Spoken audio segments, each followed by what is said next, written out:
Yoi,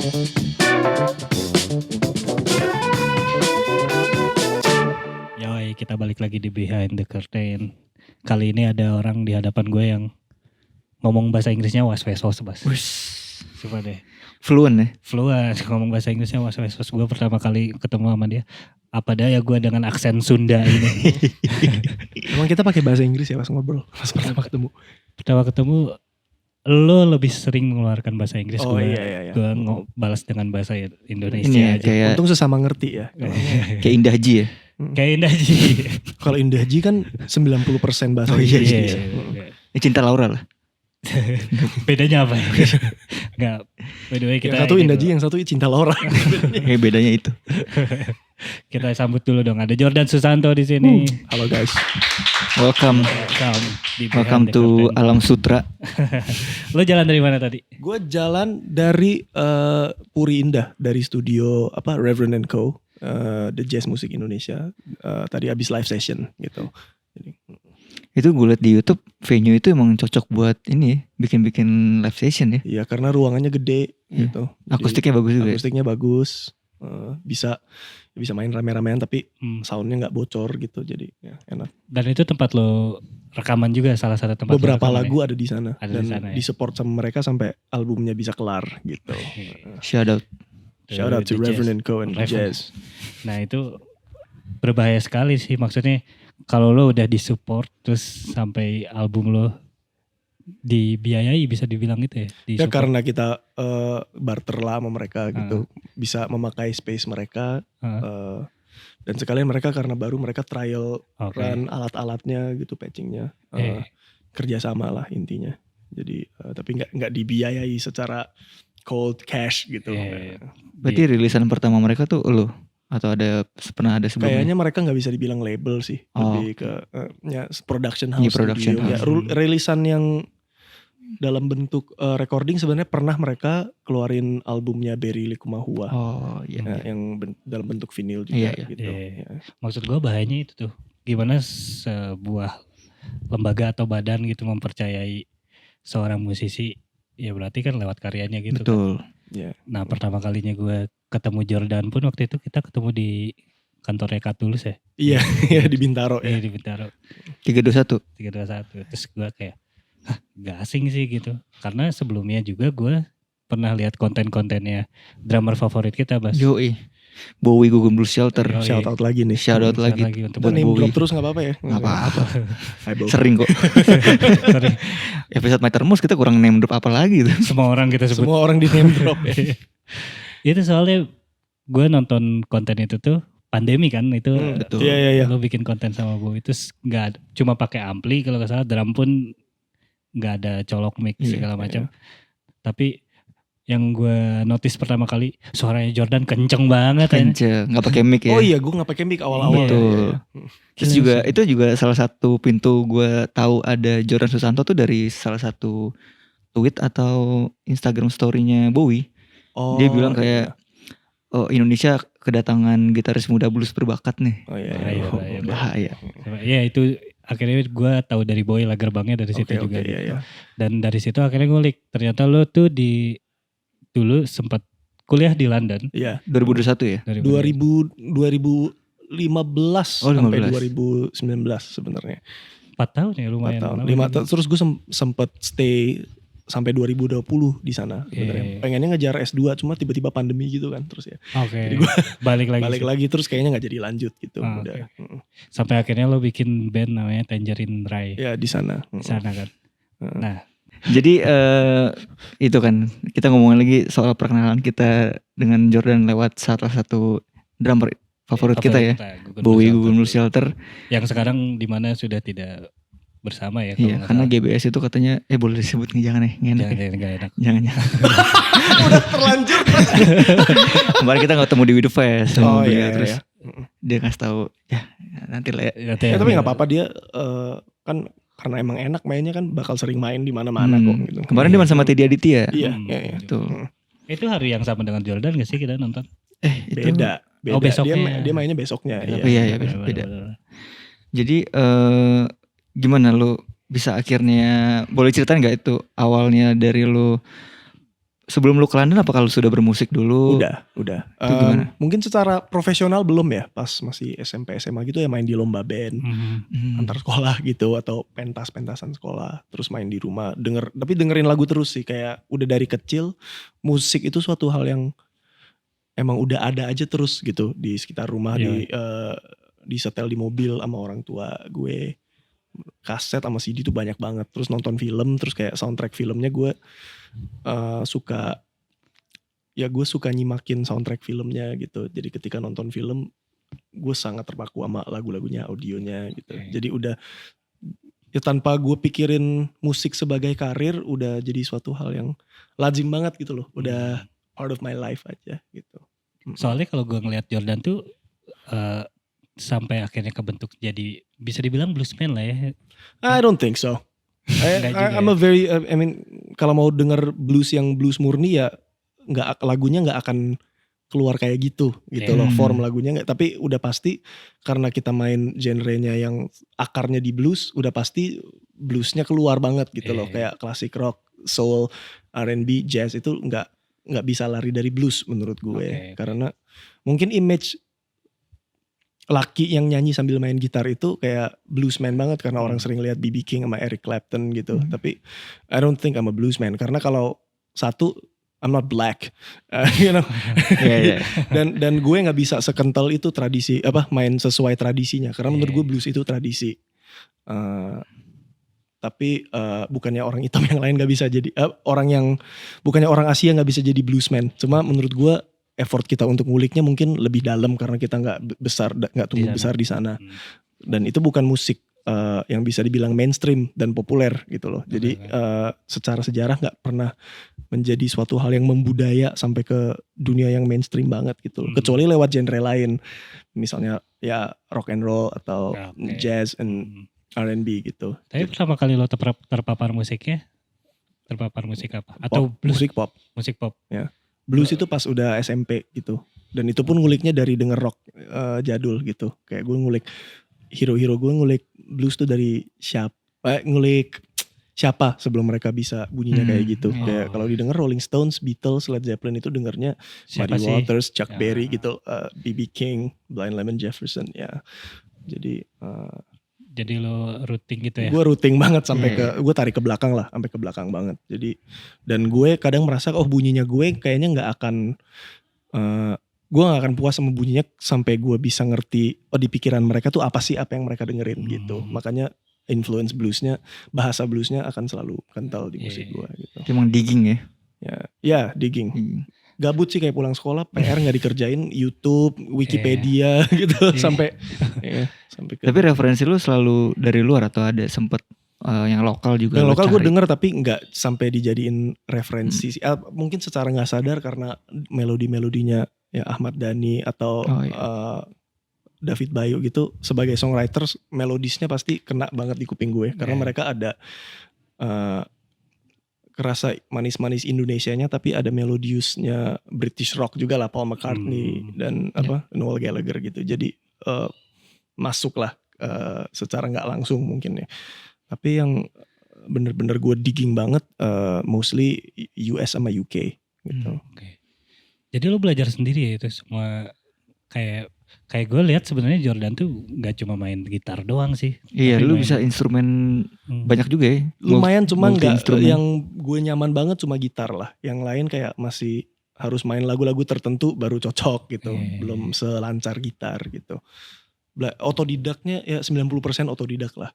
Dan lingkungan dan nanya-nanya sekitar gue dari dulu sampai sekarang selalu banyak banget musisi yang lebih jago dari gue gitu. Jadi gue grecokin terus kayak ini apa sih, itu apa sih gitu. Cara lu main gitu tuh apa gitu.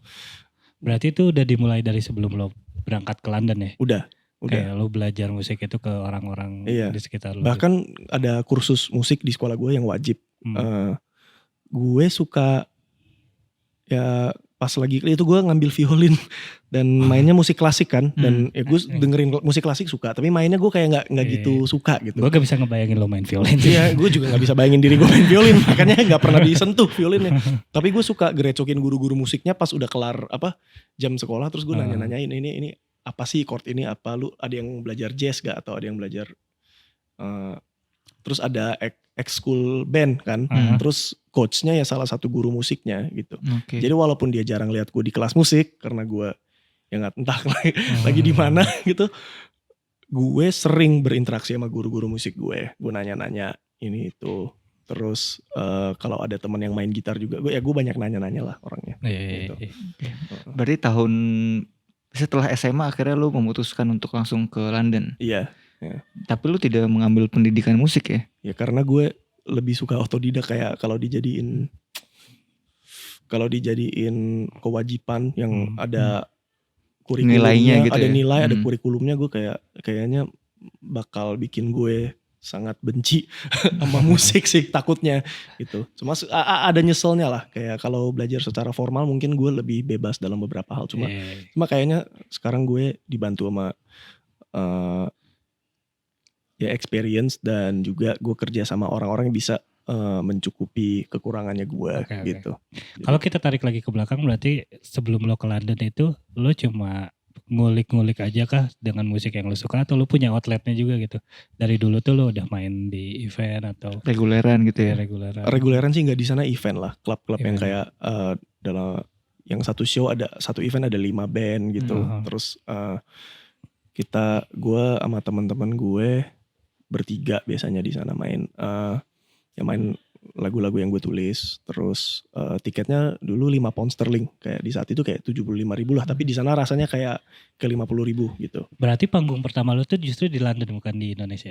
Kalau lu ngitungnya sebenarnya kalau lu ngitung lomba band kayak itu nggak sebagai panggung yang kalau yang lu dibayar gitu. ya dapat bayaran di London. Oh, di London. Ya. Kita dapat pembagian tiket di sana. Terus agak kejam gitu, kayak lu harus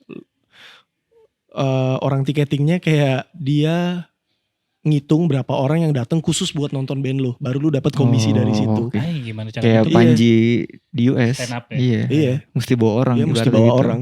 Jadi kapitalis banget gitu. Cuma ya awal-awal ya mau gak mau ngerecokin temen, ajakin semuanya sampai nutup gitu. Oke. Baru lo dapat payment gitu. Iya. Terus uang kasnya buat rekaman lah atau apa gitu. Oh, itu akhirnya lo bikin rekaman sama Tangerine Rai itu. Iya. Dan bandnya udah terbentuk itu, Tangerine Rai itu. Pelan-pelan lah nyari-nyari orang. Ada yang kayak drummer sih biasa, yang kayak ada yang coba terus cabut, karena drummer selalu in demand ya. jadi cari drummer yang cocok lumayan lama. Tapi habis itu kita jalan selama 2 tahun, terus rilis 2 EP, terus bubar gitu. Itu berarti terbentuk 2018-19? Ya 2018an ya. Ketemu personilnya gimana? Dengan warga lokal berarti kan ya? Ada 1 warga lokal, 1 orang Bandung. Bandung. Cabut dari kita udah kenal dari pas di sini. Terus ketemu di sana. Udah janjian lah kayak kalau kita kuliah bareng, ngeband bareng yuk, terus drummernya orang sana. Gitu. Ya jam session lah, kita loncat-loncat dari bar hopping, jam session hopping, sampai ketemu orang yang pas gitu. Sampai akhirnya terbentuklah formasi si Tangerine Rai ini, si Hal Abrams sama Oscar ya. Wah, risetnya lumayan dalam ya. Lumayan. Dalam ya. Main deh. Oscar itu berarti lumayan 20 menit aja. Nah, Hal Abrams itu yang anak Bandung berarti. Iya, Abraham sebenarnya namanya. Namanya Abraham. Ya. Terus akhirnya lo ajakin ke band di sana, ketemu Oscar. Iya. Yang akhirnya jadi formasi tetap sih. Iya. Oscar Lolang gak? Bukan. Lawalata. Bisa main drum dia ternyata. Iya, Oscar Reynolds ya. Berarti itu gara-gara bar hopping, terus ketemu di perjalanan. Iya. Bikin album lah. Bikin lagu. Sebenarnya udah mulai ada progres lah. Kayak udah diundang main di festival satu. Di sana. Ya, di sana. Terus diajak jadi opening band yang mungkin bisa dibilang secara fanbase udah lumayan lebih luas dari kita lah gitu. Apa bandnya? Iya, kok boleh tahu. Kok gue lupa ya namanya. Elephant Kind bukan? Kan baru-baru itu. Tiba-tiba lupa nama bandnya. Di London juga. Gue lupa nama bandnya lagi. Ya The Killers. Ya yang nggak sampai segede itu juga lah. Underground juga. Aerosmith. Aduh. Ya underground ya. Underground, tapi ya udah lumayan ada progres, tapi ya karena ya namanya juga band. Kayak pasti ada struggle nemuin 3 menengahi 3 pikiran yang Tiga, berbeda. 3 kepala ya. 3 kepala dan 3 personality yang sangat berbeda, tapi yang ada chemistry-nya. Cuman pas main musik barengnya oke, cuma mungkin nongkrongnya juga oke. Cuman cara kita mau lanjutin ini sebagai bisnis atau sesuatu yang serius gitu, nggak bisa dibilang bisnis lah, kayak karir lah. Itu susah untuk nyatuin 3 kepalanya ya, jadwal atau komitmen gitu kadang. Prioritas mungkin ya. Iya. Dan banyak ekspektasi dari gue nya juga, jadi akhirnya ya pas pulang gue memutuskan untuk solo ya karena itu juga gitu. Sebenarnya pas lu pulang itu bandnya masih aktif ada? Enggak. Oh udah enggak juga. Udah enggak. Itu pun udah ada semacam closer dari lo gitu. Iya, terus kita akhirnya teleponan, ya kayaknya gue nya nggak jadi balik ke sana, jadi udah nggak lanjut. Gitu. Oh jadi pas lo balik ke sini udah aja? Ya udah aja. Tapi secara industri musik di London ya, untuk sebagai band yang bisa dibilang emerging ya, itu sebenarnya se-tough apa kalau menurut lo? Tough banget sih. Ya gue di sana kadang kita harus bawa PA, backline, kabel-kabel semua sendiri. Jadi tempatnya kosongan gitu. Terus kita bawa alat semua sendiri, kita yang loading sendiri. Ya. Terus ya yang kayak tadi gue bilang di showcase gitu ya, lu harus bawa orang gitu. Lu dapat komisi based on berapa orang datang untuk nonton lu gitu. Ya bener-beneran agak kayak sikut-sikutan banget lah kalau di underground sebenarnya ya. Walaupun ada yang bilang kayak ya, support secara community, cuma tetap ya tough sih. Jadi lu untuk bisa naik dari underground sampai ke atas itu kayak kelihatannya jauh banget gitu. Atau mungkin juga gue pas masih muda gue nggak mainnya ya nggak kayak sekarang, juga belum terlalu tahu apa-apa gitu. Jadi kalau mungkin gue kesana pas udah lebih mateng ya mungkin nggak se-tough dulu ya, tapi tetap tough sih. Karena infrastrukturnya udah jadi banget, kayak terkunci banget gitu loh. Justru dengan infrastruktur yang sudah jadi itu membuat jadi semakin sulit kalau menurut lu? Kayaknya iya, kecuali lu main sosmed banget, dan itu pun gue rasa kalau lewat jalur sosmed harus ada gimmick yang ada wow factornya biar berarti faktor sosmed di sana juga kemakan ya? Kemakan. Ya nggak sekenceng sini lah TikTok sama IG-nya, tapi digital presence ya lumayan berpengaruh ya. Berpengaruh. Lu kan selama 4 tahun tuh kuliah di London berarti. Selama 4 tahun juga lu berkarir di musik kan berarti di sana. Ya nggak bisa dibilang berkarir karena progresnya pelan sih, tapi ya banyak usahanya lumayan, effortnya gue lumayan maksimal gitu di sana sih ya. Ya lu punya perjalanan musik sendiri lah. Tapi nggak yang pro sampai dibayar buat main terus-terusan gitu, nggak. Tapi di samping lo manggung terus dibayar, berarti lu juga kan ya, kalau gue sih mandangnya London itu ya kota musik juga gak sih, maksudnya semua orang-orang industri di pusat industri juga di sana ya. Dan history rock and roll itu di sana banget gitu. Nah lu berarti nggak menyanyiakan waktu lo untuk belajar dong di sana? Enggak. Ya gue nekat aja di saat itu. Kalau ada yang nanya lu ngalamin kesulitan apa ketika lu lagi berusaha jadi musisi di sana? Di saat itu gue nggak mikirin itu. Gue jalanin aja, tapi kayak gue push banget. Tapi sekarang kalau dilihat lagi baru kayak, oh ya ternyata itu struggle-nya lumayan ya gitu. Tapi di saat itu gue pasang kacamata kuda aja gitu. Dan ya nggak bisa dibilang naif sih, iya ya, idealis banget, kayak itu tuh kota di mana gitaris dan band legendaris yang gue cinta tuh ada tumbuh di situ. Ya tumbuh besarnya sih. Ya Led Zeppelin, Elton John, Queen, The Beatles, dari Liverpool mereka pasti pindah ke London lah karena pusatnya. David Bowie, Jeff Beck gitu. Jadi kayak gue siapa? Kayak gue I'm just a kid yang lagi kuliah terus bawa gitar ke sana, terus kayak pokoknya ini kotanya Jimmy Page sama Jeff Beck, gue pengen main gitar di sini.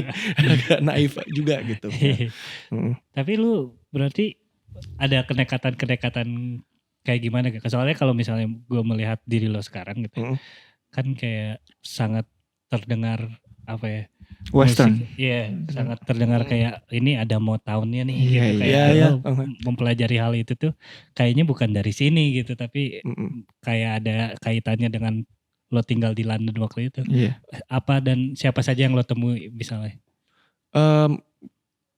Kayaknya sih Kalau London yang paling membantu tuh lingkungannya ya, yang mereka bisa ngasih tahu, kayak mentor-mentor gue bisa ngasih referensi yang asik gitu, yang mungkin gue nggak akan temui di banyak tempat lain gitu. Kayak walaupun ini bukan Amerika ya, tapi pendengar-pendengar dan penikmat soul, Motown klasik di sana tuh banyak banget ya. Mereka punya piringan hitam bisa di play, terus gue nggak cuma denger sendiri dan menganalisa sendirian. Mereka bisa bantu gue analisa. Lu denger bagian ininya, arrangementnya tuh bisa enak karena terus bisa di breakdown sama mereka gitu sampai ke situnya. Jadi tapi gue dari sebelum berangkat sana udah lumayan suka nganalisa lagu gitu. Ini aransemennya kenapa ya bisa merasa seperti ini. Jadi sebenarnya kalau selera sih udah dibentuk dari kecil bisa dibilang. Nah, tapi kalau mendalaminya dan ketemu mentor-mentornya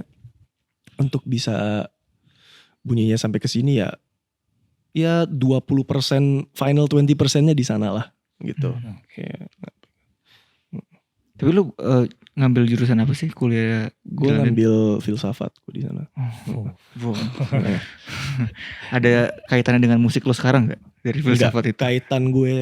Kaitan ya enggak sih, karena filsafat logis banget kan. Nggak ada yang inspirasi yang lo tuangkan ke musik lo? Enggak, karena terlalu intelektual. Dan gue nggak bikin musik intelektual gitu. Gue lirik-lirik gue tuh tentang ya daily life gitu. Jadi lebih ke kalau gue analisa sejarah musik dan menganalisa, misalnya gue ngekritikin film atau lagu bareng temen-temen gue, beberapa poin-poinnya kepake sedikit lah. Atau cara gue berpikir secara kritis lah. Cuma untuk berkarya sih enggak ngaruh. Karena gue liatin songwriting tuh kayak seni, filsafat itu kayak logika banget dah gitu, akademis banget. Dan sulit untuk digabungkan ya?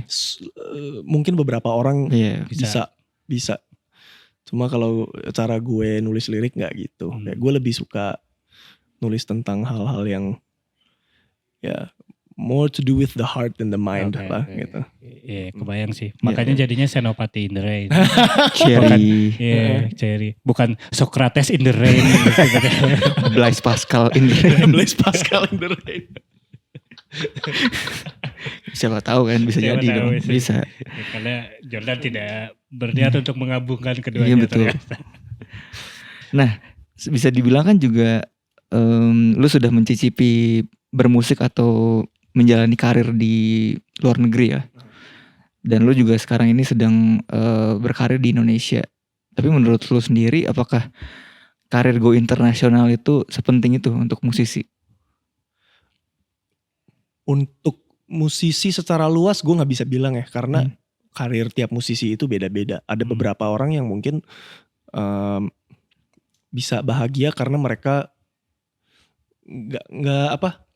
nggak jadi performer tapi jadi produser, udah puas gitu. Jadi komposer atau arranger puas. Atau teman-teman gue ada yang jadi mix engineer udah seneng gitu. Bahkan orang-orang di balik layar. Iya, jadi gue nggak bisa mementingkan lu harus go international atau harus lagu lu harus masuk radio atau masuk chart ya.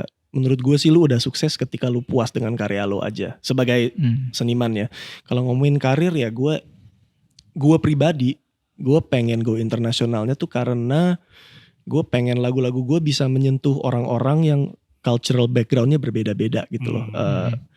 Ya musik gue bisa nyampe ke kuping-kuping yang ada di negara lain, pasti mereka itu budaya yang sangat berbeda. Kalau misalnya musik gue bisa menyentuh mereka, gue seneng gitu. Karena berarti musik gue universal lah, bisa dinikmati oleh siapapun gitu. Okay. Bukannya bisa dinikmati sama semua orang ya, tapi dari berbagai macam latar belakang. Jadi gitu. Pencapaian untuk go internasional tuh bukan hal yang wajib dikejar bagi. Kayaknya nggak ada yang wajib dikejar dalam seni. Dalam seni menurut gue sih nggak bisa dibilang gitu. Kayak contohnya teman kita ini kan juga punya band, kasih tahu. Iya, ada teman-teman kita namanya apa?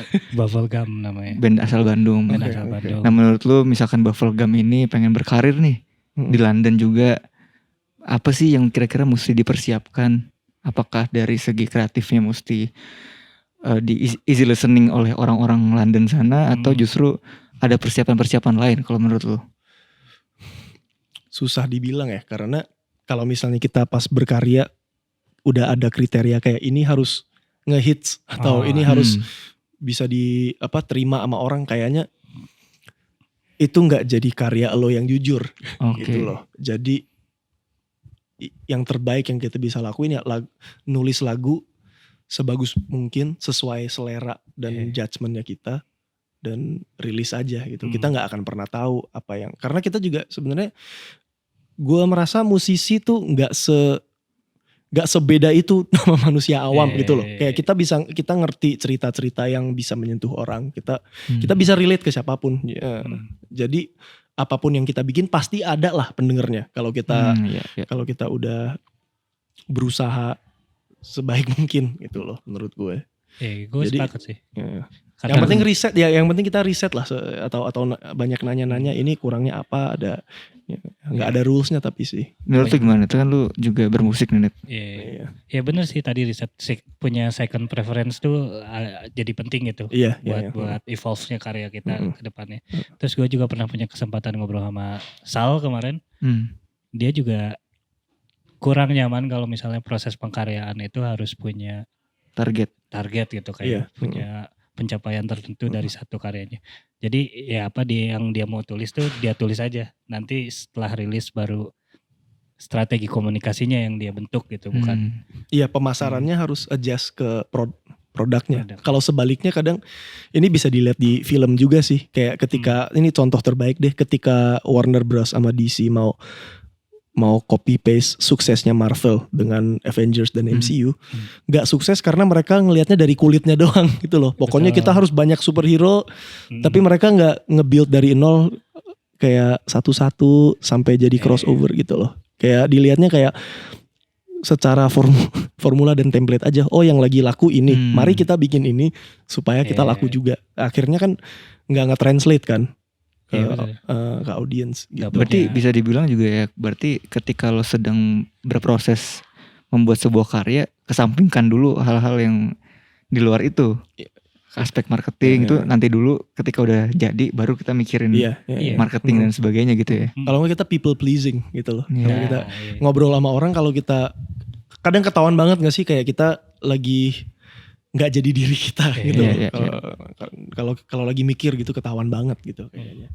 Dan tentunya setiap musisi nggak pengen jadi kayak gitu tuh. Nggak pengen. Cuma udah pasti ada lah perasaan itu. Ini orang bakal ngerti nggak ya? Cuma caranya kita ngebalance emosi kita sih ketika lagi songwriting itu yang gue ya sebenarnya lagi belajar sampai sekarang sebenarnya. Album 1 udah kelar, gue udah pengen langsung nulis kan. Tapi udah kadang ada pikiran, oh sekarang arahnya harus kemana ya? Kadang ya boleh dipikirin directionnya sekarang mau kemana. Tapi kadang gue misalnya sekarang gue mau nulis yang folk banget, tapi lagu-lagu yang keluar kalau rock and roll gimana gitu. Kayak terus enak gitu. Masa mau kita simpen karena tapi kan album 2 gue udah menyatakan ini peraturannya harus folk gitu. Janji pada diri sendiri. Iya. Tapi kalau janjinya kalau nggak jadi ya nggak ada yang mau punish gue juga gitu loh. Kalau mau lolos ya lolos aja gitu. Ya lolos aja. Itu juga albumnya self-titled, Jordan aja gitu kan. Half self-titled lah ya. Oh iya. Jordan. Mungkin karena gue merasa gue belum sepenuhnya jadi diri gue yang seharusnya. Jadi Jordan dulu aja. Dan mungkin lebih personal, kayak lu boleh manggil gue dengan first name gitu. Gak usah dipanggil Kak atau Mas gitu. Jadi Jordan aja. Bro gimana kalau bro? Bro ya bro boleh lah gitu. Apalagi kalau sering ke event gitu lupa-lupa nama gitu ya. Kayak bro gitu. Dan album, hampir semua lagu di album Jordan ini lu bawain di We Do Fest kemarin ya? Hampir semua. Dan itu juga sebagai pertama kali, gue personally sih itu pertama kali gue nonton Jordan di panggung We Do Fest kemarin. Dan itu kan berangkat dari submission ya. Iya. Nah itu gimana tuh lu proses dan rasanya akhirnya main di festival, bergerak dari ibaratnya kayak kualifikasi lah kalau di Liga Champion ya. Gue sebenarnya untuk yang berbau-bau kompetisi dan lomba gitu gue pesimis ya orangnya, karena gue nggak yang dulu lomba band juga gue ikutnya karena pengen main aja, bukan karena pengen menang gitu. Tapi yang submit jadinya manajer gue sama digital manager gue, Vini sama Ivan, karena udah lalu nggak usah pikirin, yang penting kita submit, lu terima beres aja. Terus pas lolos gue ya surprise lah, kayak oke, boleh nih. Terus pas main showdownnya juga gue nggak mikirin ini sebagai lomba, karena ya udah gue main karena kangen main, karena pengen main.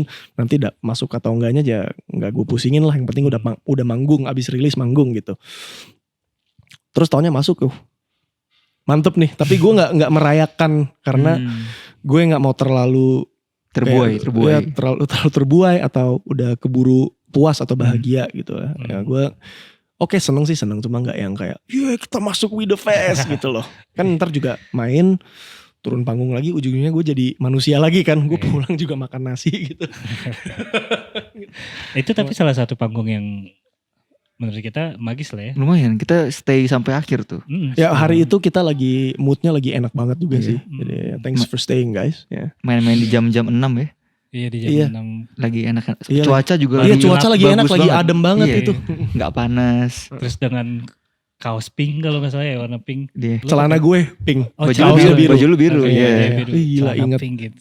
Terus dibuka kancing yang dibuka gitu. Cherry banget ya. Cherry banget. Adam's apple.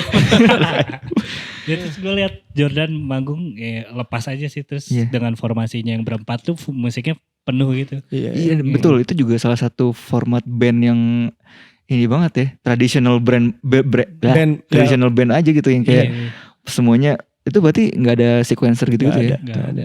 Plug and play. Iya. Karena gue orangnya kayak kadang mageran gitu sih untuk teknis gitu. Bahkan efek pedalboard gue kecil banget gitu. Kadang kalau gue bisa colok langsung ampli, ya colok aja deh gitu. Biar ya gue puter-puter knobnya sampai enak gitu.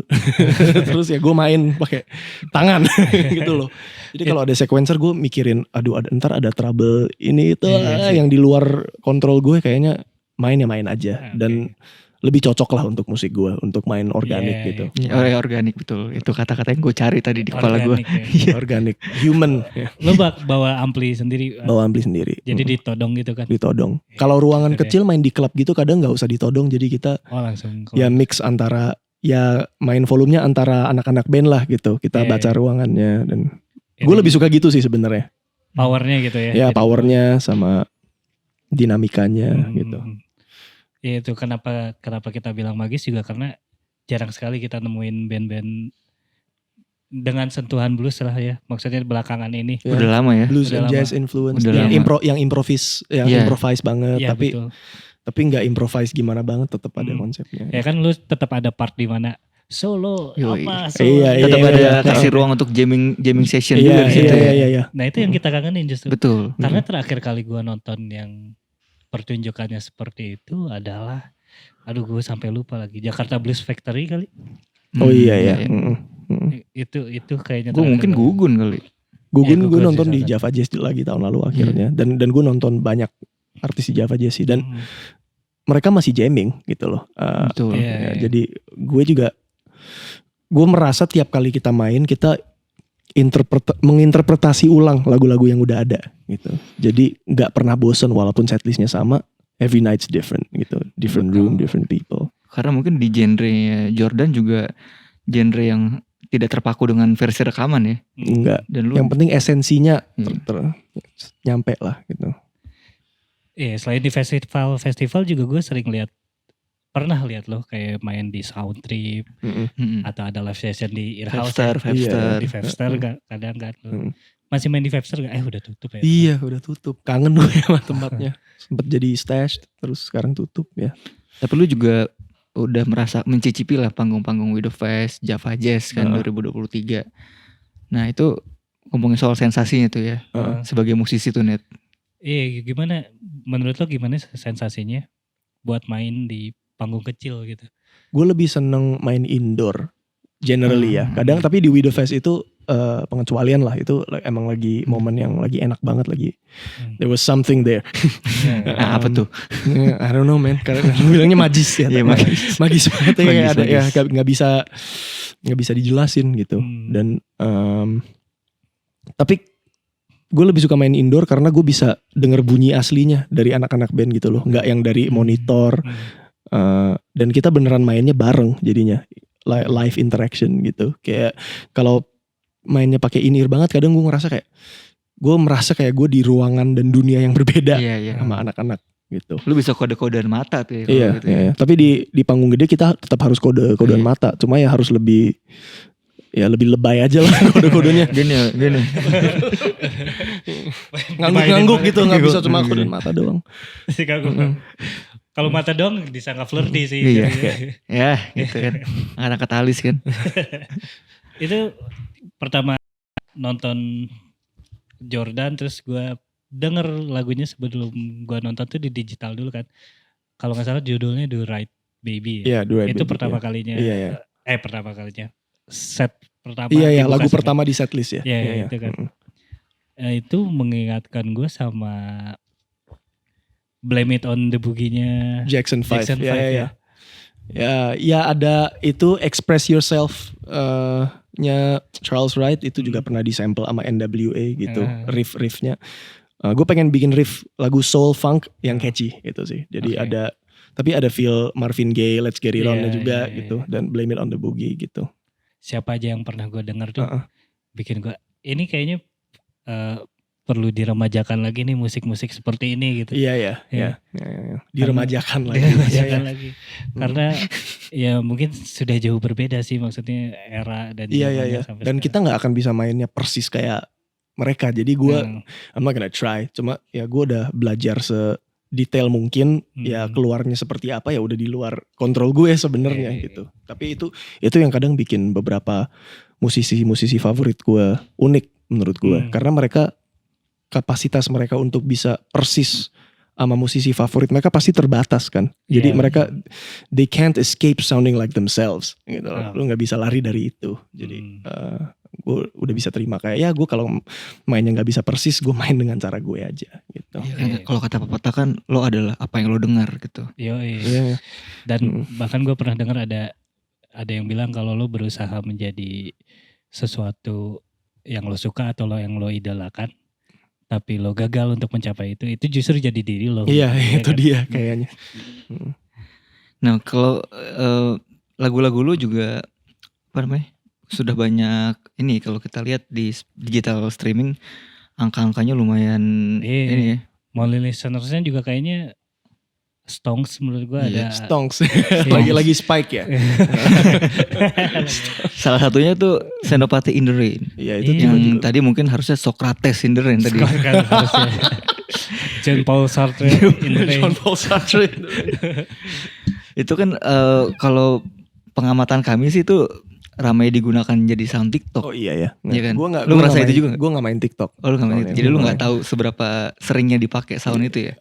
Karena kabar dari teman-teman aja sih. Lagu lo dipakai gitu. Iya. Dan gue lihat ya seru sih. Cuma gue juga gak gitu mengamati kontennya seperti apa sih gitu. Sebenarnya biar gue fokus aja sih kayak main musiknya aja. Main musiknya aja gitu. Tapi ya gue senang banyak orang menikmati karya gue. Kalau kebanyakan tuh soundnya dipakai untuk kayak lagi traveling, lagi di mobil, gitu ya? lagi jalan tol gitu-gitu. Jadi yang nyantai-nyantai gitu ya? Nyantai. Tapi sebenarnya lagu itu juga temanya kan lebih ke gimana? Kalau yang nggak salah gue baca ya, itu tentang bosen malam mingguan di Senopati. Iya, lu muak lah karena itu kayaknya ceritanya agak cerita orang mid-20s gitu gak sih? Kayak yang udah pernah party-party tapi kayak atau orang gitu yang tiba-tiba jadi introvert gitu suatu hari kayaknya mau di rumah aja hari ini gitu. Pengen di rumah aja. Tapi awal-awal that song was a joke gitu. Kayak ada yang gue dulu bosen banget kayak gue bikin di Instastory kayak challenge, kasih gue topik, gue nulis lagu tentang apa, terus ada yang ngomongin apa in the Rain, terus jadi kerangkanya Senopati in the Rain jadi gitu. Tapi gue bilang ini lumayan enak, ya udah dijadiin lagu aja. Gitu. Oh berarti berterima kasih ke followers juga ya? Ya bisa dibilang gitu. Tapi lucunya Jordan pertama kali bikin showcase di Senopati malah. Iya di Tribans ya. Oh di Tribans. Lu datang gak sih waktu itu? Gue lagi gak bisa ya? Lagi gak bisa ya. Yang ada tingkat-tingkat itu kan? Iya. Udah tutup juga. Banyak serius? tempat yang gue main jadi. Itu udah tutup? Udah tutup. Webster Stage tutup, Tribans tutup. Lumayan. Gue pernah nonton Gerald di situ. The Seat, ya. Itu waktu showcase lu aja, Jamie Aditya datang. Iya. Itu lumayan tempatnya lumayan ini sih apa ya, legendaris lah ya. Lumayan sering dipakai buat kalau nggak salah Hon. Di situ Oh, Hon. Hon juga orang di kalau situ. lihat sejarah musik Indonesia atau Jakarta pasti tempat itu tercatat lah, pasti Iya, tertulis. Hon tuh dulu cancel nggak jadi manggung ya. Iya, Akhirnya iya. manggung di Tribans. Ya, terus full kayak sampai ngantri di Iya. jalanannya gitu. Tuh legendary Terus itu. Raffi Sudirman main saxophone, main featuring sama Hon. Iya. Oh, Gue iya. lihat di storynya dia. Iya, Anjir, iya. ada Raffi Sudirman. Absurd sih ada. Shout out lagi tuh. Shout out buat Tribans, Gerald Situmorang juga. Semua ada. Semua orang di situ tuh. Lanjut nih. Socrates in the Rain ya. Tapi kalian di albumnya lagu favoritnya apa? Kalau gue Do Right sih. Lu Do Right ya. Lu suka yang Gue- funky ya? Iya, berarti ya? iya. Ada tuh satu lagu yang kita jadiin background video liputan kita, apa namanya judulnya? Real Good Feeling. Nah itu. Ya, Oh, ya, Real yang Good Feeling. baru keluar juga ya pas. Iya. Kalian sukanya yang groove gitu ya berarti ya? Iya. Ya, oke. Iya. Oke. Ya beda aja sih. Kayak waktu Iya. lo mainin itu. Mm. Dan kita kayaknya belum pernah nyampe ke kuping kita band Indonesia atau musisi Indonesia yang punya groove yang Oh, sama oke, kayak gitu lah. Iya. Atau belakangan ini deh. Iya, Nggak ada juga ya belakangan ini. Sependek pengetahuan gue ya. Iya. Iya. Gue juga karena gue sebenarnya juga bikin band itu awal-awal karena kok gue nonton band lain kayak gue pengen denger sebenarnya tapi karena nggak ada ya gue bikin sendiri juga. Karena nggak ada. Nggak ada ya caranya gue bisa denger musik kayak gini ya harus gue yang Iya, main. lo yang main.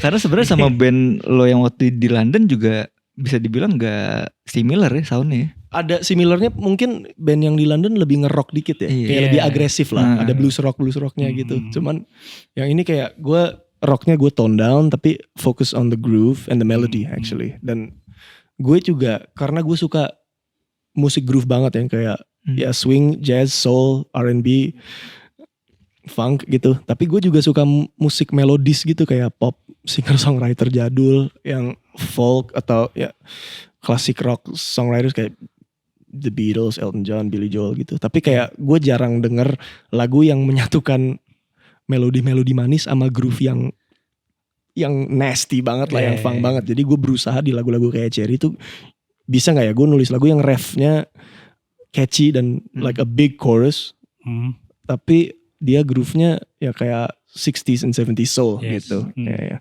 Jadi gue juga jarang denger di album-album atau lagu-lagu artis luar kayak yang persis kayak gini gue jarang denger. Makanya gue kadang terdorong untuk nulis sebuah lagu tuh karena gue pengen denger yang kayak gini. Tapi nggak ada gitu. Begitu juga dengan cara gue bermain gitar gitu kayak. Akhirnya lu bikin sendiri. Iya.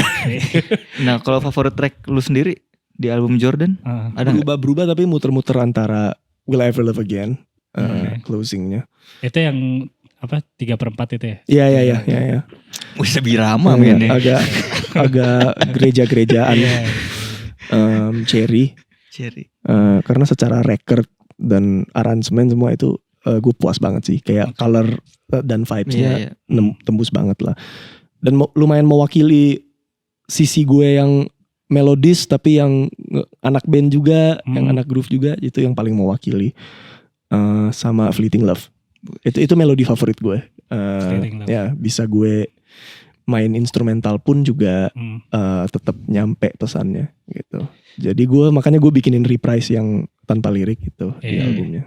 Tapi lagu Cherry emang interpretasinya kayak nakal gitu. Betul. Iya sih. Lumayan ya. Video klipnya sih tercermin seperti itu ya. Sensual ya. Itu konsep dari lu apa dari siapa? Ya bareng-barengan lah.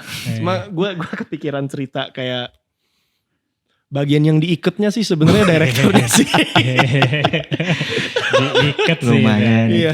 Ya gue merasa ya ceritanya lucu aja. Awal-awal kelihatannya kayak cerita nakal gitu tapi ujung-ujungnya ternyata ya nggak horor juga sih, tapi kayak musiknya cheerful ya. Main cheerful. Jadi kontraintuitif Iya, gitu. Ya, ada cheerful tapi ada groove. Gue suka ambiguitas lah di film-film. Cukup Bahkan berani di film sama buku gitu gue suka yang kayak ini cheerful tapi kok dark gitu ya. Ya Cherry cukup mewakili sih Betul. menurut gue.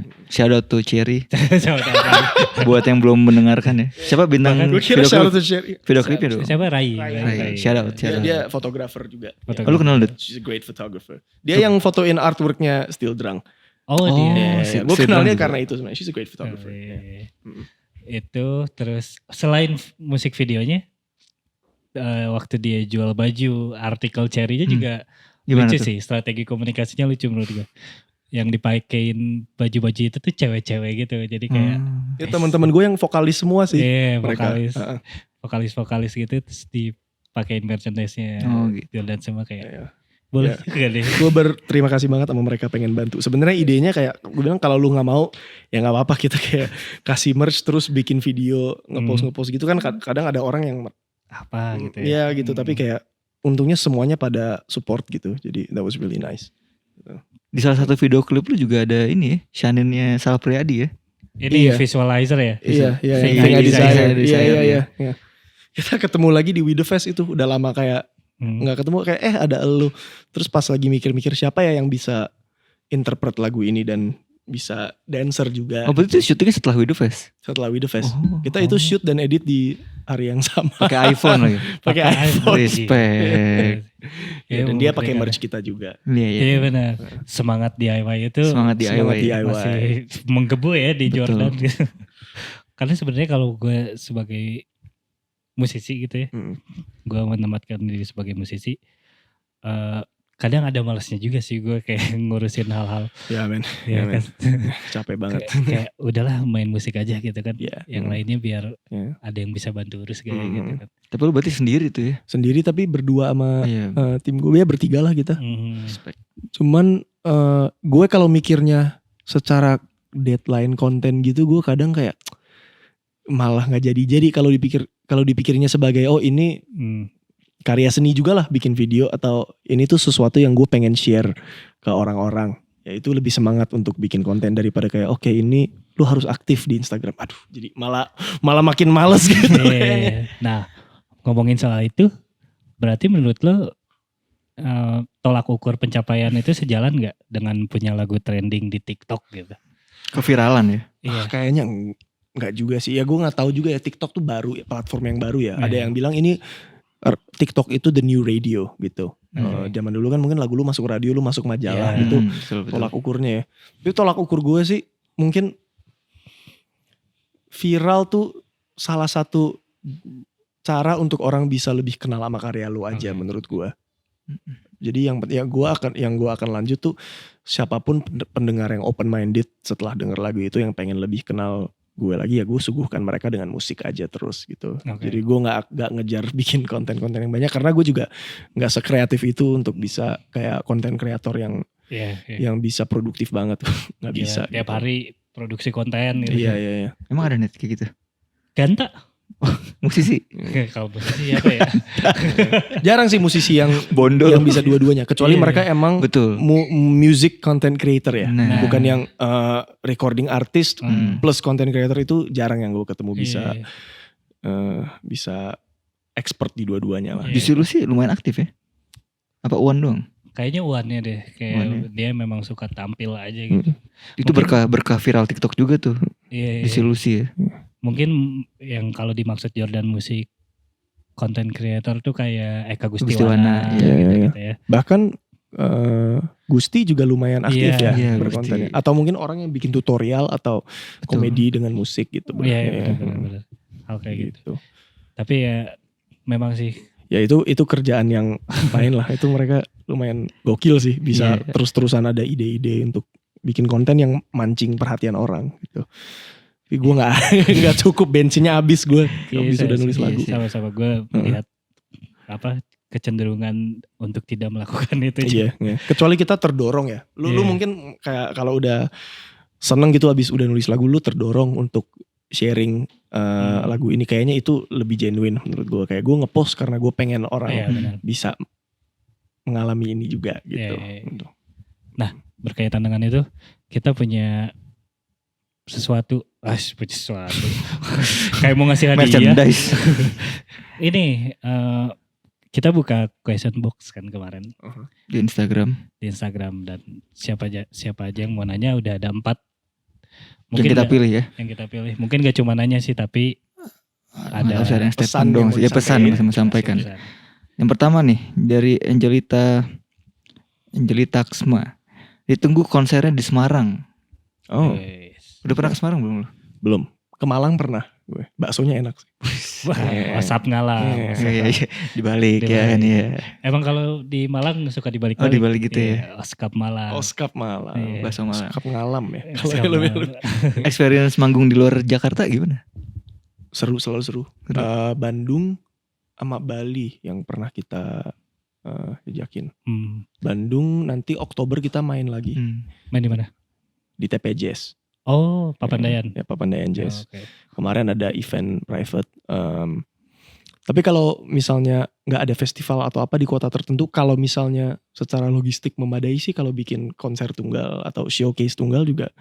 Lo Yang penting yang penting yang minat ada yang minat lah, bisa lumayan penuh ruangannya. Kita pengen sih sebenarnya datengin kota-kota atau datengin negara lain di Asia Tenggara gitu juga pengen banget. Boleh sebenarnya. juga ya. Oke, Semarang mungkin bisa Ada beberapa orang yang komen-komen orang dari Thailand sama Filipina sekarang Serius banyak gitu? banget, iya. Wow. Iya. Ada yang nanya, what is Senopati? Gitu. Wih. Terus lu jawabnya apa? Ya, tuh ada yang waktu itu tanya, what is Senopati? Is it food? Gue bilang yes. Gitu. Sebenarnya mereka bisa Google aja sih. Iya, Senopati. Cuman gitu. ya caper aja. Caper aja ya. What is Senopati? Ya, come to Jakarta, ini find out. Oke, yang kedua nih. Ini pertanyaan. Aduh, malah kebuka ini. Kayaknya malah kebuka WhatsApp. WhatsApp. Ini no edit ya podcastnya. Nggak ada, biarin aja. Nggak udah. ada nih kayak gini. Mana tadi ya? Tadi apa ya? Gue lupa. Pokoknya siapa awalnya? Oh ini nih, sebelah kanan. Oke. Siapa yang menginspirasi Jordan buat bermusik? Me. Itu dia Nggak ada. jawaban. Kalau mau ngomong sosok yang gue kenal kayaknya nggak ada deh. Kayak gue pengen aja. Tapi kalau mau ngomongin influences, ya Paul McCartney, especially the Beatles lah. Cuma Paul McCartney especially. Right now Paul McCartney, Marvin Gaye, Stevie Wonder, Led Zeppelin actually, Billy Joel. Kan John Mayer juga sempat gue suka banget. Oke. Dan teman-teman gue sih, teman-teman gue yang jadi session player di album gue dan teman-teman gue yang di sekitar gue yang menurut gue mainnya bagus banget gitu. Gue selalu terinspirasi karena gue pengen bikin sesuatu sama mereka gitu. Kayak bahkan video-video cover yang menurut gue ini lu cocok nih main drumnya. Gue pengen gue pengen denger bunyi ini terwujud gitu. Jadi teman-teman di sekitar gue yang mainnya keren-keren lah. Shout out to Taufan Wirzon ya. Taufan Wirzon, Resta Wirananda, Rio Manuel, Edwin Putro. So many people to name, man. Investario basis gue yang live yang gue nonton, dia Secret Weaponnya band kita sih yang yang di Udivas itu juga iya, mainnya ngeri juga tuh. ya. Deska Anugrah drummer gue. Drummers man, a good drummer, when you find a good drummer you keep him for life. Please, kayak drummer yang cocok itu mungkin ya itu aset lah. Jadi tiap kali gue denger bunyi mereka main, walaupun gue nonton mereka main di project lain ataupun I'm always inspired. So I'm inspired by my friends mainly. Itu. Justru dulu waktu pertama gue ketemu Jordan tuh kita main gitar-gitaran gitu ya. Iya, di pas OTW balik ke lupa gue. di Bintaro, di 321. Iya. Terus gue sempat ngomong karena dia kan lumayan gitu, Klik-klik gitu ya. Terus gue nanya, lu sebenarnya ada pengaruh dari Matt Scofield-nya gak sih? Oh iya. Kan? Gue pernah ketemu malah Matt Scofield pas di jam session di London. Dia pinjam gitar gue. Wih, gila. Matt Scofield legend banget sih. Iya. Kalau Mateus A1 lu dengerin gak? Gue dulu pas awal-awal dia lagi naik banget, pas zaman-zaman IG awal ya, gue amazed banget lihat dia main. Cuma kayaknya karena gue nggak cukup jago untuk main kayak gitu, gue nyerah aja gitu. I'm not good enough to play like this, man. Kayak gue menikmati aja. Gitu. Cukup malang melintang di dunia session tuh ya. Tori Kelly, Bruno Mars tuh. Dan dia jadi gitaris modern yang membawa gitar ke zaman now gitu loh. Iya betul. Mateus A1 ketemu Matt Scofield. Gue ketemu Matt Solar pertama sekali. Matt Solar. Ada lagi gak? Ada. Ini siapa? Lo? Ini nih, lo aja nih. Yang kiri. I just want to say that I love your works.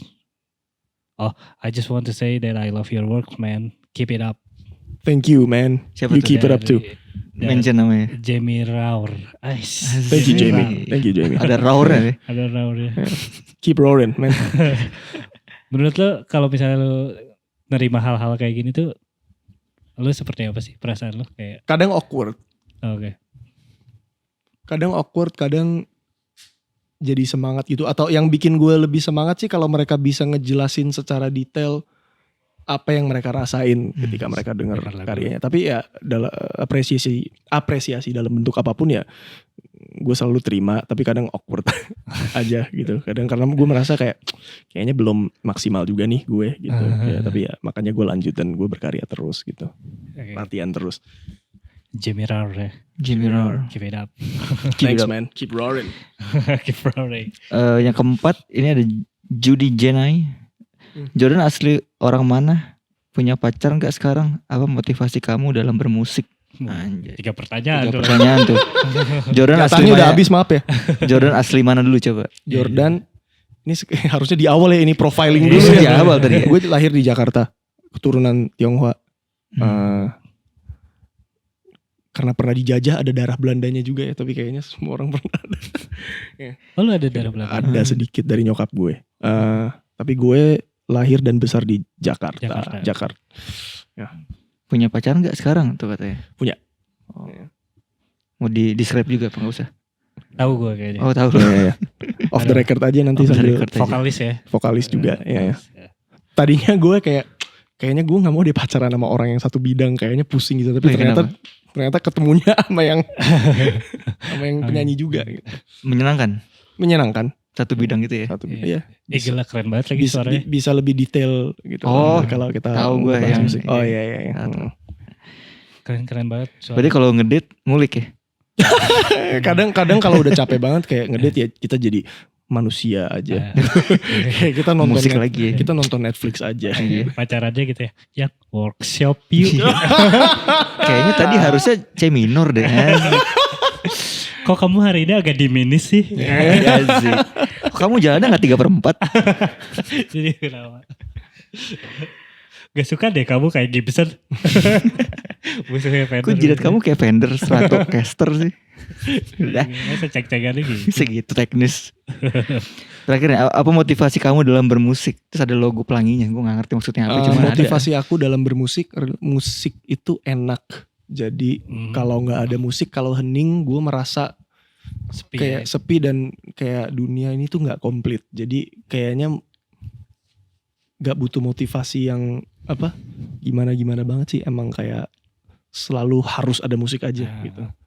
Ya kalau nggak ada musik hening gitu ya, aneh aja rasanya. Iya sih. Lu juga gitu nggak? Lu kan lu semua orang kayaknya kalau Iya, misalnya iya. kedenger musik aneh sih. Lu yang iya, Lu kayak ngantuk tadi, makanya gue todong. audionya jalan terus kan. Iya Pak. Semua orang kayaknya kalau nggak ada musik, apapun gitu musiknya. Iya, betul. Pasti ya kan. Kita pun bekerja di atas mendengarkan musik Iya. Tiap hari nih. tiap hari. Gue kalau lagi nggak setel musik pun juga di pala gue ada terus gitu. Iya. Kayak ya I can't escape from it. Sebenarnya yang pertanyaan yang lebih baik tuh apa yang memotivasi lu untuk stop musik dan istirahat gitu loh. Kadang susah banget iya, gitu. benar, Itu lebih susah lagi buat gue. Itu lu gak pernah cobain ya? Ya pernah. Pas pandemi gitu. Ah. Udahlah gue pengen coba yang lain gitu, tapi ya ujung-ujungnya balik lagi ke sini. Iya. Coba yang lain tuh apa? Iya. Lu di mana? Gue pernah pengen jadi penulis Oke. naskah Oh ya? novel. Hmm. Pernah pengen jadi YouTuber gitu, tapi ya I don't like being in front of the camera. YouTuber bikin apa? vlog gitu, Ya, bikin vlog. Ya bikin nggak bisa men gue. Ini. Gue acting aja sebenarnya pas di MV itu, that Cherry music video is the last time I'm gonna act because I'm like, you know what, this is really awkward for me. I'm like, I can't. Jadi YouTuber? Iya karena ya gue sama Vini pengen jadi YouTuber karena Oke. kita berdua kalau ngelawak orang pada bilangnya kocak banget sih kalian berdua gitu loh. Kayak ya bukan mungkin karena kita kelihatannya goblok gitu loh. Jadi mungkin orang tuh ketawain kitanya, bukan ketawain jokesnya kita. Kelihatannya kayak ya dynamic duo yang Iya. seru lah. Tapi abis dicoba nggak works juga Iya. gitu. Akhirnya ya musik gitu. Ya berarti gue sebenarnya bego di semua bidang kecuali musik kali ya. YouTuber ini aja simulator bus gitu. Kenapa? YouTuber simulator bus tahu. Simulator bus gue gak tahu. Ya guys, kita ke Garut ya hari ini ya ada cari deh. Lu kasih tau dong, lu suka nonton ini Ucok Baba. Iya. Kalau di YouTube gue nontonnya Itu kontennya apa tuh? naik mobil. Lu Naik tahu mobil. Ucok Baba kan? Nggak tahu gue. Ucok Baba tuh. Gue di YouTube nonton musik doang kayaknya deh. Sekali mesti lihat Nah, Ucok Baba. Oke. Dia suka ini ya, review mobil, cuman kan dia apa sih sebutannya? dia inilah difabel. Di ya. independen tapi beneran. Nggak kayak kalau Top Gear gitu kan kayak ada Oh show-nya dia gitu. public figure. Dia public figure. Oke. Iya, cuma kan dia tuh difabel ya. Hmm. Dia pendek lah orangnya. Mm-mm. Terus dia bikin konten. Kalau dia bisa nyetir mobil, lu bayangin apa kayak orang kecil gitu. Nyetir mobil sampai ke Medan gitu kayak dia tambahin si pedalnya jadi lebih atas. Keren banget. Iya, keren banget. Gue nonton. Siapa tahu dia nyetirnya lebih Jago loh. Gitu, lebih jago. Karena gitu-gitu jadi tontonan refreshing ya. Iya jadi Oh, refreshing. gitu. Salah satu yang lain juga ada Arif MCO. Arif MCO. Masa saya cedera olahraga. Ini harus di list nih. Iya. Karena gue kalau jenuh sama musik, Betul itu salah satu ya pelarian. gue suka tuh. nonton apa? Orang-orang lagi masak gitu lah di YouTube Nah, random iya. gitu. Kalau nggak gue makan nih, gue makan burger McD gitu. Nah. Terus gue search best burger di New York gitu. Terus gue biar nggak Serasa makan itu ya. biar nggak lu. sengsara banget makan fast food gitu. Ada Atau enggak ingrown hair apa sih namanya? yang dicabut-cabut. Oh, Ya itu tuh. gue nggak betah sih. Gue nggak betah. Sama Temen ini gue ada yang suka lihat apa video- jerawat di Dipencet ya, yang ngope coklat gitu kan. Iya. Atau lu nonton ini kamera masuk ke kuping tuh nanti. Ear cleaning. Itu jujur. Udah pernah di THT sih. Terus gue kayak nggak mau nengok gue. Tutup mata aja. Jordan kita main game sebentar yuk. Oke, sip. Oke. Last question yang mana sih? Ini sorry ini emang kita terlalu ini ya. Ini net yang belakang. Men lu kalau lagi nggak bisa kayaknya gue bisa gantiin lu. Ternyata nggak susah ya jadi Junet di sini. Sumpah, gini aja. Kayak gini-gini aja kita mah. Gini aja. Suka ada yang komen tapi Kalau ya. ada lowongan kerja kabarin ya. Iya. Wes. Suka ada yang komen bener. Bener suka ada yang, contohnya net. Hostnya goblok deh. Beneran. Beneran. Itu orang diajak interview aja. Iya, Gitu. coba ini. Seru kayaknya. Katanya Menurut lu kenapa gue goblok gitu? Tapi gak Atau apa-apa. dia yang suruh dia yang jadi host. Iya. Seru tuh. Iya seru. Jadi Bisa. gue yang di interview. Kita yang di interview. Iya kita yang di interview. Tapi gak apa-apa sih, kita menerima Kamu kenapa aja. goblok gitu interviewnya. Tapi ya gini lah introvert ya. Nggak Host apa-apa. introvert gak kelihatan. Dengan konsep kita memunggungin ini juga banyak yang komentar. Iya Oh bener. iya. Kayak, ini apaan kok berasa dipunggungin. Jordan Sun tuh siapa sih? Justru kita pengen kasih lihat, udah lu lihat aja Narasumber. ilmunya. Kalau lu gak mau denger lagu-lagunya gak apa-apa gitu lah ya. Gak pasti dengar abis ini. Pasti denger. Oke. Dengar. Penasaran. Goreng sama kalian lagi Iya. tadi. Nanti gue bikin thumbnailnya Jordan dan Maudy Ayunda. Tiba-tiba ada Maudy. Tiba-tiba nyebar gosip. Tiba-tiba naruh gosip. Gak kenal lagi. Atau kan nanti judulnya Jordan, cuman fotonya bukan Jordan Susanto, Jordan Pickford. Beda ya. Beda. Atau Jordan Susanto yang pemain badminton. Oh iya ada iya, juga. ada, bener. Bener. Praven Jordan itu. Iya, Bener. Nama sama lagi. sama-sama. Terakhir nih. Jadi, Hostnya oke, goblok. Hostnya goblok sih. Gak apa-apa kita mah. Coba deh. Santai. Iya. Ya udah nih, gue tunjukin kegoblokan gue nih. Ini ngambek. Bacanya pelan banget tuh. Ini apa ya? Ini huruf apa sih ini gitu. Dengan mengusung genre blues, akankah kuping-kuping orang Indonesia terbuka terhadap genre tersebut? Kan lo udah bilang ya tadi sebenarnya lo juga bukan bluesman gitu, bukan blues banget. Cuman kan ada sentuhan situ. Iya. Dan musik blues ini termasuk menurut gue termasuk yang masih susah dicerna untuk kuping-kuping orang Indonesia. Iya. Karena bukan nada-nada yang mayor atau minor banget gitu iya, lah. iya. Tapi lu setuju gak dengan statement itu? Gue bilang blues murni susah. Tapi musik-musik yang ada sentuhan bluesnya banyak yang udah diterima menurut gue. Walaupun mungkin sentuhannya gak yang kental banget. Menurut gue blues itu bagian dari musik populer yang menurut gue sangat penting lah. Jadi kayak gak ada blues, banyak genre yang sekarang tuh gak akan, bunyinya gak akan kayak gitu. Oke. Jadi menurut gue itu the blues feeling itu perasaan yang instinktual lah buat manusia. Kalau misalnya beat shuffle itu bikin orang pengen joget aja. Mereka nggak usah tahu itu tuh apa. Menurut gue tuh nggak susah, dipersulit aja sih sebenarnya. Kalau misalnya ya contohnya mainin lagunya, yang penting enak aja sih. Jangan gak usah maruk banyak-banyak solo gitu loh. Mungkin itu yang bikin orang agak sulit gitu loh. Lu menyentuh orang tuh ya, write a good song. It's when you play it's gotta feel good, which is why drummer yang enak itu sangat penting. Jadi menurut gue the blues feels good and I think semua orang bisa menikmati dan cerna itu ya. Yang penting kemasannya gimana gitu, sesuatu yang relevan dan diremajakan lagi kayak yang tadi lu ngomong gitu. Dan menurut gue Ariana Grande sama Alicia Keys pun ada sentuhan bluesnya kayak John Mayer, PJ Morton aja bisa ngehits, Bruno Major bisa ngehits, Anderson Paak, Bruno Mars gitu kan, mereka main soul dan yang sentuhan bluesnya lumayan kuat gitu. Dan jadi menurut gue nggak usah cari-cari blues murni dari Memphis atau Chicago gitu ya. Mungkin itu kayak lu suruh orang bule denger dangdut yang bener-bener tradisional banget gitu, atau disuruh denger gamelan kan itu nggak familiar lah buat mereka. All the blues is everywhere. It's in all the music you love, whether or not you know it. Gitu. Tapi blues itu benar gak sih sebenarnya dia itu menggambarkan sesuatu yang blue gitu, blue feelingnya?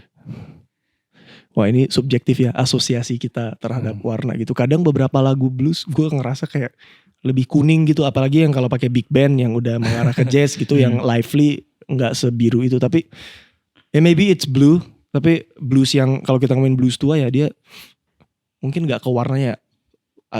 The smell, agak bau gitu loh, bau nyengat yang enak gitu, kayak makan tahu petis atau gitu ya. Ya sambal terasi men, yang kayak baunya nyengat tapi kok enak gitu ya. There's a smell to it. That's how I see it. Sebuah analogi yang aneh sih. Dan cukup berani ya. Sinestesia kan kadang lihat ini bunyi sama warna. Kalau gue kadang bunyi sama bau, bentuk, bau, warna ya semuanya lah. Oke. Apa? Oke. Enggak, tadi sempat mati gitu di gue anjir. Oke kalau gitu. Jordan Susanto, terima kasih. Terima kasih banyak. Thank you guys. Thank you. Jangan lupa dengarkan Jordan ya. Album Jordan maksudnya. Jordan by Jordan Susanto. Jordan by Jordan Susanto. Untung gak ada lagu yang judulnya Jordan gitu loh. Jordan on the album Jordan by Jordan gitu. Mempersulit sih lu. Agak sulit promo ada band, lu tau band namanya Bad Company gak? Bad Company. Dia satu era sama Queen gitu lah. Dia ada lagu judulnya Bad Company. Artisnya namanya Bad Company, albumnya namanya Bad Company. That's another recommendation for you guys. Shout out to Bad Company. By Bad Company on the album Bad Company. Oke, terima kasih Jordan Susanto. Gue Junet. Saya Bastian. Sampai jumpa di Behind the Curtain selanjutnya, dan gue nunggu lo manggung lagi Jordan. Sama album-album. Yo, you guys are always welcome. Thank you. Bye. Bye.